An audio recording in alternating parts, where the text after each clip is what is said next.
अस्सलाम वालेकुम, this is Odie foxtrot from defence outpost. तो कल जैसे कि हम सबको पता है, ईरान ने फाइनली अपनी रिटेलिएशन का आगाज़ कर दिया है इसराइल के ख़िलाफ़, और उन्होंने तकरीबन 400 के करीब बैलिस्टिक मिसाइल्स के साथ स्ट्राइक किया है इसराइल को, जिनमें इनके फतह सीरीज़ के हाइपरसोनिक वेपन्स भी मौजूद थे। उनके ऊपर हम किसी और दिन बात करेंगे, लेकिन आज हम डिस्कस करेंगे कि क्योंकि ये सब कुछ हमारे नेबरहुड में, हमसाया मुल्क में हो रहा है, इसके सिक्योरिटी चैलेंजेस पाकिस्तान के ऊपर कैसे मरतब होंगे, इन सब चीज़ों को हम डिस्कस करेंगे। और क्या पाकिस्तान हाई अलर्ट पर जा रहा है, इन चीज़ों को भी डिस्कस करेंगे। तो वीडियो में आगे बढ़ने से पहले अगर आप लोगों ने अभी तक चैनल को सब्सक्राइब नहीं किया तो please make sure to like this video and do subscribe to the channel. तो जैसे ही ईरान की तरफ से ये रिटेलिएशन कंडक्ट की गई, तो इसी के रिस्पॉन्स के अंदर इसराइल ने भी इस चीज़ को कंफर्म किया कि वो भी बदले में एयर स्ट्राइक्स या फिर किसी भी किस्म की स्ट्राइक्स ईरान के ऊपर कंडक्ट करेंगे। और इसी के साथ वो जो पूरा मिडल ईस्ट है और साथ में हमारा नेबरहुड है, वो एक अलग ही लेवल की कॉन्फ्लिक्ट में चला गया है, जिसमें ये चीज़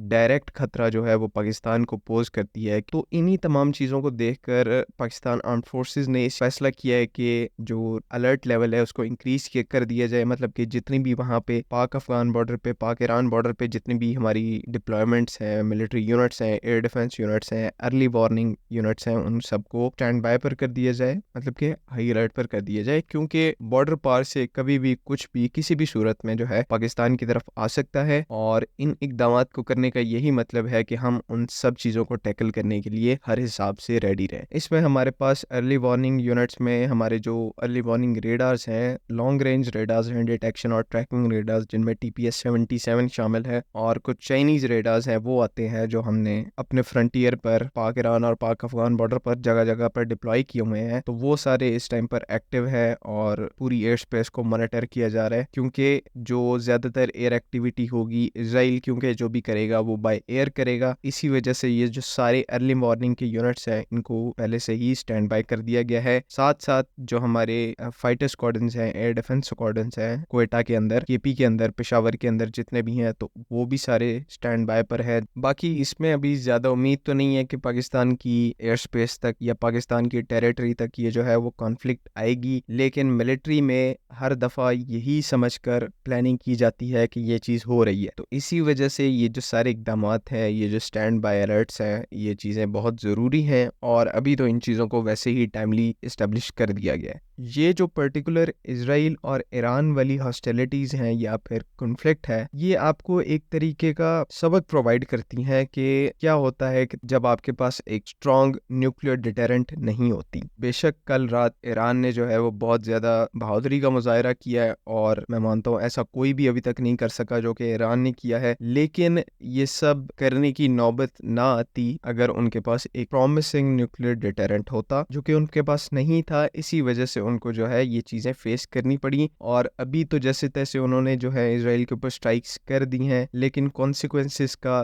तब पता लगेगा जब इसराइल जो है वो वापस ईरान के ऊपर स्ट्राइक्स करेगा। और इस दफ़ा ये लोग बहुत ज़्यादा इंपॉर्टेंट मकामात को टारगेट करेंगे, जिसमें ईरान के न्यूक्लियर पावर प्लांट्स भी और जो न्यूक्लियर इनरिचमेंट फैसिलिटीज़ हैं वो भी शामिल हो सकती हैं।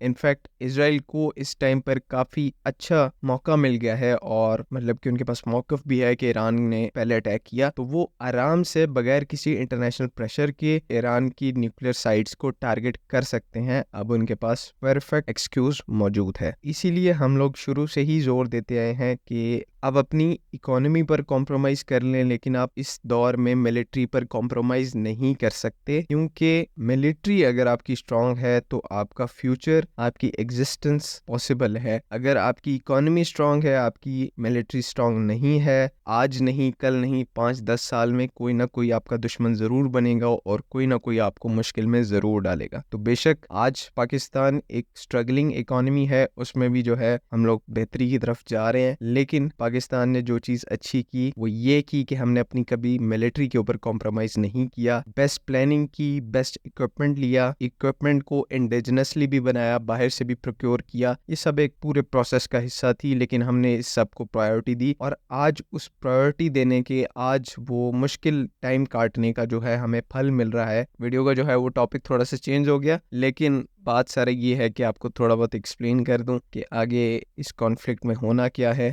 بھی بہت امپورٹنٹ چیزیں ہونی ہیں جو کہ ہمیں دیکھنی ہے. اسرائیل کا رسپانس دیکھنا ہے اور اس کے بعد کے جو حالات ہیں وہ ہمیں ضرور دیکھنے ہیں کہ آئدر یہ ایک فل فلیج وار میں کنورٹ ہوتی ہے چیز یا صرف ملٹری آپریشن تک رہتا ہے. باقی میں آپ کو اینڈ پر یہی کہوں گا کہ حالات جیسے بھی رہیں آپ کو اپنی آرمڈ فورسز کو سپورٹ کرنا ہے, کیونکہ یہی وہ ریزن ہے کہ آج ہم ایگزسٹ کرتے ہیں. اگر ہم چھوٹے موٹے پولیٹیکل گینز کے لیے اس چیز کو کمپرومائز کریں گے, ٹرسٹ می کوئی بھی ہماری ایگزسٹنس کی ضمانت نہیں دے سکتا, کیونکہ ہم نے ریجن کے اندر اور پوری دنیا کے اندر جتنے اپنے دشمن بنا لیے ہیں یہ صرف اللہ تعالیٰ کا کرم ہے اور پاکستان آرمڈ فورسز کی لگن ہے کہ پاکستان اس ٹائم تک سروائیو کرتا آ رہا ہے, اور ہمیں اس کو آگے بھی اسی طرح سروائیو کروانا ہے through unity, faith and discipline. تو آئی ہوپ کہ آپ لوگوں کو باتیں ساری سمجھ میں آ گئی ہوں گی. کہ اگلی ویڈیو تک اللہ حافظ. پاکستان زندہ باد.